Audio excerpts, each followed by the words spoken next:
ñu génn ci chapitre politique bi tàbbi un tout petit peu ci domaine du droit bi nga xam ne nii professionnel nga ci pour waxtaanee ci révision procès bu l'actuel premier ministre du Sénégal ak un ancien ministre du Sénégal mu di Ousmane Sonko ak Mame Mbaye Niang déjà étant un homme de droit lan mooy sa gis-gis ci pour la deuxième fois su fekkee jumuma ndax lu raar la ñu koy gis révision procès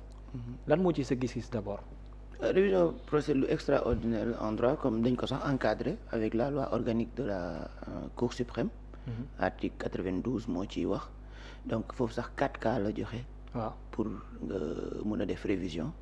surtout cas bi nga xamante moo ñuy intéressé mooy bu fekkee dafa am fait bu bees. wala ba ay documents yoo xam ne révélé wuñ ko woon au moment avant ñuy def décision bi bu fekkee après génn na instant boobu mën nañoo def révision. d'accord. léegi nag est-ce que loolu noonu c'est applicable à ce cas-là ça reste à prouver parce que nag ñu ngi xaar nag xool Cour suprême naka lay trancher loolu. parce que déjà délit bi nga xamante ni moo tax révision bii di am. révision boobu tamit c'est un délit boo xamante ni c'est encadré et c'est exceptionnel comme beneen bi. parce que ci diffamation on te donne 10 jours. diffamation injure publique ci lañ ko condamné. voilà dañ lay jox 10 jours pour nga indi say preuves. bu 10 jours yooyu passé indiwoo say preuves mais dañ lay condamné. léegi nag est-ce que loolu boo toogee téeméeri at après pour ñëw bëgg ko réviser est-ce que dinañ la ci bàyyi et puis li ngay indi nga xam ne mooy firndeel révision boobu mooy preuve bi nga wax ne document bi nga xam ne moom ngay indi. kañ lañ ko daté kañ lañ ko def kañ ngeen ci jot. yooyu yëpp c'est des choses yoo xam ne juge bi da koy jël en compte. da ko ci bàyyiwaale xel da koy bàyyi xel. waaw d'après nos confrères de Libération Quotidien ñoom seen jëmm po xamal nañu carrément que ni il y a eu 9. yoo xam éléments yoo xam ne yu yees la yu ñu fas yéene ajouté mais benn bi ñu ci révélé publiquement mooy lu ñëwal rapport IGF bi nga xam ne moo indi woon coow li loolu ne nañ moom lañ ci fas yéene dolliwaat alors techniquement lan lañ mën a retenir dans la mesure où le procureur général dafa ordonné pour ñu def la révision dafa beneen acte boo xam ne day wane ne donc jëkk nañ ay jéego pour duggaat ci biir procès boobu noonu qu'est-ce qu'on peut retenir techniquement ak ban issue lay am gi ak ñaari parties également aussi lan moo ci war a nekk seen taxawaay ba ci sax luñ ci war a mën gagner. balaa ñuy sori foofu yëpp damay njëkk a wax ne rapport IGF bi lañ wax ne moom sax moo ci élément bu bees parce que yeneen 9 pièces yi waxuguñ ko mais sûrement c'est les décisions qui ont été rendues ak yeneen ak seen requête ak yooyu noonu léegi nag rapport IGF bi mais ki ñu condamné moom ci boppam su ma juumul rapport IGE la ñu ko wax waaw waxul woon rapport IGF waaw parce que nee na foofu lapsus la waxoon lapsus diggante IGF waaw est-ce que corrigé waat na ko bi mu demee tribunal ne IGF la wax loolu yëpp c'est des choses yoo xamante ne aussi de juge bi yëpp da koy jël en compte waaw parce que vidéo bi tamit nit ñi dañ koy tegaat yi nga xam ne moom la Mame Mbaye Niang yóbbu woon pour wut condamnation wu Ousmane Sonko yooyu yëpp dañ koy xoolaat xool ndax li mu indi méngoo na ak document yi mu indi léegi nag nee nañu aussi tey aussi partie yëpp jot nañu copie wu dossier yi léegi ñi nga xam ne ñoo nekk ci Mame Mbaye Niang ces avocats ils vont faire des observations écrire déposer pour juge bi mën a trancher ndax réouverture day am wala réouverture du am d'accord mais suñ ko ubbee tey dañuy annuler waat jugement ak arrêt yi amoon yëpp bu njëkk ba waaw bu njëkk ba boobaa après condamnation yi donc ce sera caduc bu fekkoon ne monsieur Ousmane Sonko n'était pas éligible il sera éligible loolu moom loolu lay gagné bu fekkee nag nekk nag ubbi waatuñ ko waaw mais il va garder le statu quo donc dès que l'ouverture am rek ça annule tout ce qui a été déjà fait non juge bi mun na jël loolu mais mun na bu ñu ubbee day suspendre waaw bu fekkee exécuté bu fekkoon Mame Mbaye Niang instant bi exécuté gul décision yi waay bu ñu comme ni ñu ko déposé parquet ni ñu ko ornement parquet ni ko procureur général defee demande ba mu yegg Cour suprême dañuy suspendre exécution yi d'accord donc ci loolu noonu même bu fekkee exécuté guñ ko woon donc bu fekkoon monsieur Ousmane Sonko éligible woon na instant boobu buñ ko suspendre day continuer éligible ba procédure bi jeex bu fekkee éligible wul dafay finalement mujjee nekk éligible ba procédure bi jeex est-ce que du loolu tamit lañ ciy wut jéem a tirer en longueur ba alors donc pour yow volet dafa am volet politique wala benn gain politique buñ ciy wut bien wala ndax dafa am enjeu politique moo ko indi parce que ñoom ñëpp il parle d'éligibilité waaw mais moom il dit que ni fu mu toll nii amul dara lu ko mën a teye participer ci une élection bi doon am suba kon à quoi bon faire la réouverture de toute façon Mame Mbaye Niang je pense que commencé woon exécution parce que je pense que mu ngi doon jéem a réclamer 200 millions yi waaw mais jotu ci woon waaw donc mu ko fay te je pense que y a pas de contrainte par corps donc kenn du ko ci tëj. waaw ces avocats qui parlent de laver son honneur enjeu d'honneur ak tamit de. mais c'est l'honneur de qui a été entaché c'était pas l'honneur de Mame Mbaye Niang. moom mi ñu jiiñ devant tous les Sénégalais d'avoir été épinglé et pris 29 milliards. waay waaw mais Mame Mbaye Niang ci mbedd bi ko dégg ñu ne suñu 29 milliards lañ lay waxte. waaw moo lekk 29 milliards yi. mais ku indi loolu Mame Mbaye Niang am na ay doom am na famille am na yëpp donc c'est son honneur qui a été plus entaché. mais ki ñu condamné aussi am na ci peut-être honneur am bu ñu touché dem sax ba empêché ko pour mu nekk candidat ci élection présidentielle. waaw moo tax mais moom peut-être loolu bu fekkee loolu la bëgg a laver. waaw c'est juste mooy kon nañu nangu rek nekk enjeu politique la nekk pour éligibilité bi moo tax mu koy. éligibilité bi il faut dire les choses telles qu'elles sont. mais qu'est-ce que ça va enjeu de crédibilité am nañu ko ciy wax pour les institutions judiciaires. est-ce que mën nañ ko ci boolewaale. oui man je ne suis pas de ceux qui disent mooy ñu naan ay indépendance justice ak juge yeeg man je pense que tous les juges ils sont indépendants. doon nga gëm. waaw ils vont rendre décision bi nga xamante ne dans leur intime conviction la mënut a ñàkk nag am na ñoo xam ne nag mën nañu dëng comme fépp. mais loolu ñoom rek la engagé boo jëlee réforme bu la neex du tee kooku changé loolu nit bi la mënoo ci dara. réforme mesure ak yooyu yëpp mënu ci dara. léegi nag juges yi ils sont dans le siège ñuy xaar te man du ma gis juge boo xam ne rendre na décision boo xam ne tegu ko ci droit. donc tey lii ñuy def révision bii ñuy def. ak nu mu munti mel ils vont mettre ça sous le droit ci droit lañ koy teg. d'accord waaw même buñ koy ubbi wala ñu bañ ko ubbi dinañ joxe motif bi nga xamante ne moo tax ñu koy ubbi dinañ joxe motif bi nga xam ne ñoo koy tëj. d'accord fi ñu war a indi ay mesures nag moom mooy comme ci parquet yi rek. ci parquet général parquet procureur de la République. d'accord côté boobu dinañ ci ñëw mais comment est-ce que ça va se composer ak naka lay doxee commission de révision bi nga xam ne peut-être moom moo war a tàbbi ci wàllu googu noonu. waaw ils vont étudier documents yi leen soumettre à leurs appréciations. après xool en fonction de l'article 92 et suivant de la loi organique de la Cour suprême xool ndax instant boobu ça rentre dans les 4 cas yi nga xamante ne kii na mais ci 4e bi rek la ñuy xool ndax parce que foofu rek la document bu bees la ñuy xool ndax. bu bees bi mun na ko disculper. c'est-à-dire élément nouveau. waaw. d'accord pour moom pour Ousmane Sonko. d'accord mais ci beneen ñu pousse tuuti. maanaam ci wàllum droit mooy secteur bi nga xam ne fa nga nekk le président de la République dafa annoncé beaucoup de choses pour ne ay révision wala réforme moom lay nekk. il a parlé du cour constitutionnel loolu yàgg nga dégg ñu koy wax au niveau national. on a parlé du conseil constitutionnel. on a même parlé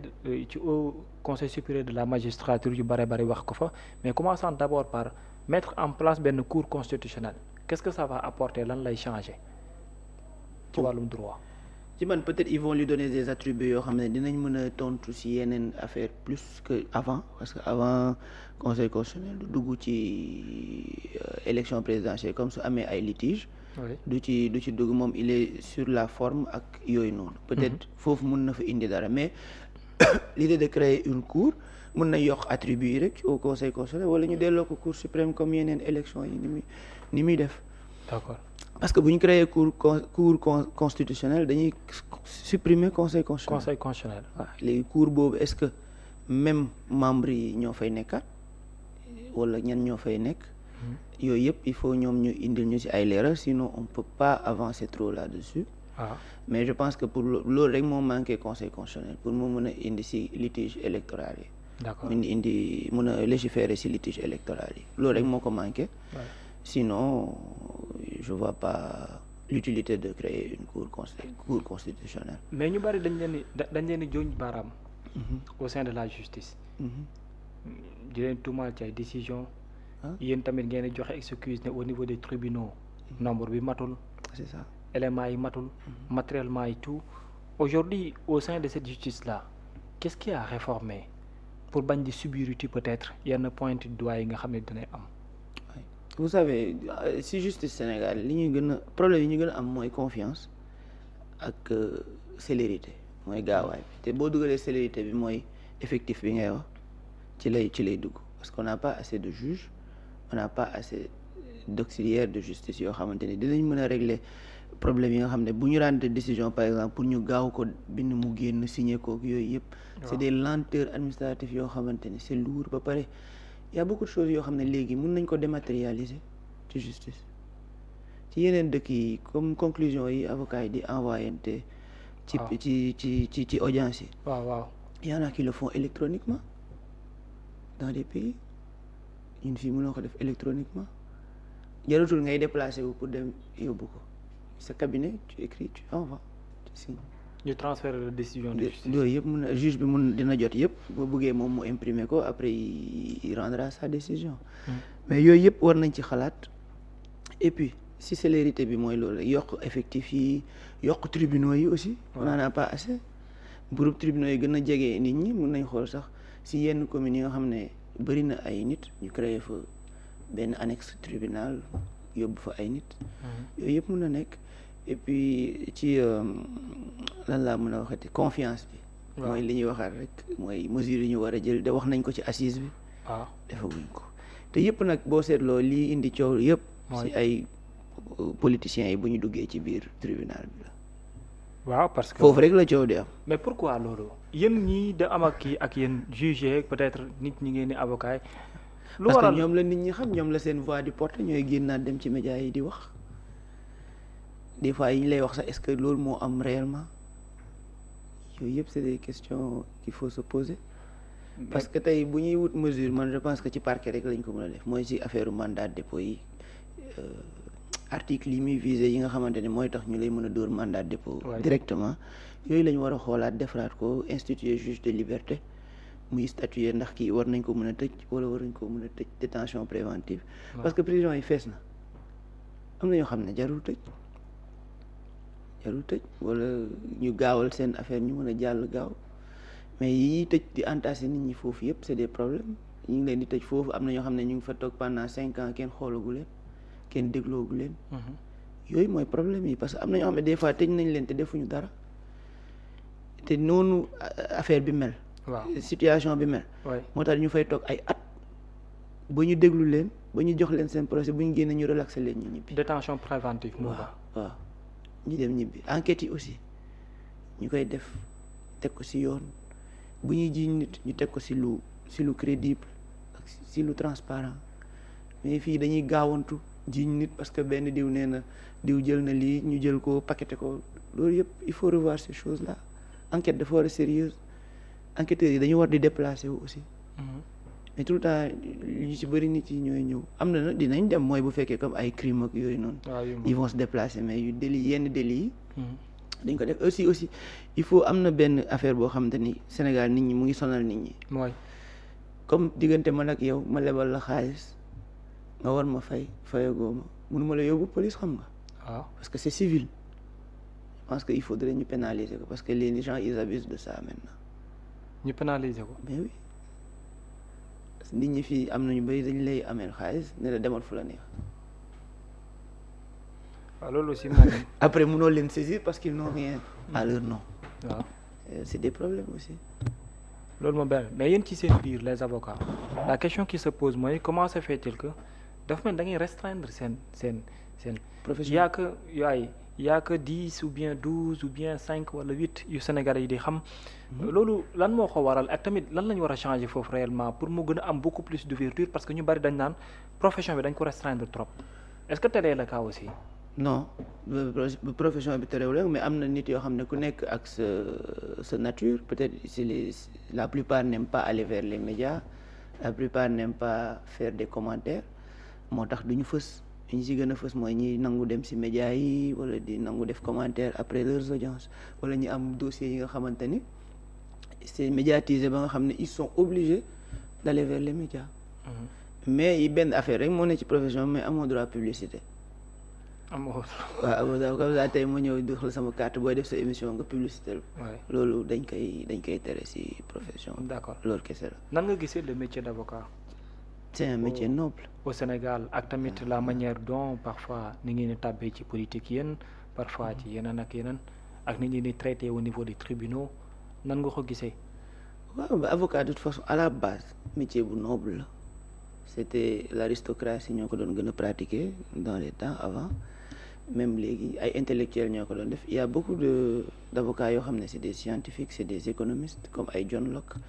ñoo ñëpp c'est des avocats et pourtant ñoo joxe ay théories économie yu bëri en économétrie donc métier bi ñi ko xamul rek ñoo siy wax yoo xam ne naka sudul noonu la mais ñoom avocat day dimbali nit avocat day déglu moo tax nag ku xam ne du sa vocation bu ko def parce que dafa am lu mu laaj mooy écoute patience yooyu yëpp du si am yow comme docteur d'accord yow nit ki am problème si yow lay njëkk a ñëw donc yow soo xamulee noo koy dalalee ak nooy traiter ay problème da nga koy yokk problème waaw yokk sa bopp tamit problème donc yooyu yëpp je pense que au barreau dañ koy jàngale mais est-ce que les gens la plupart l'appliquent je ne sais pas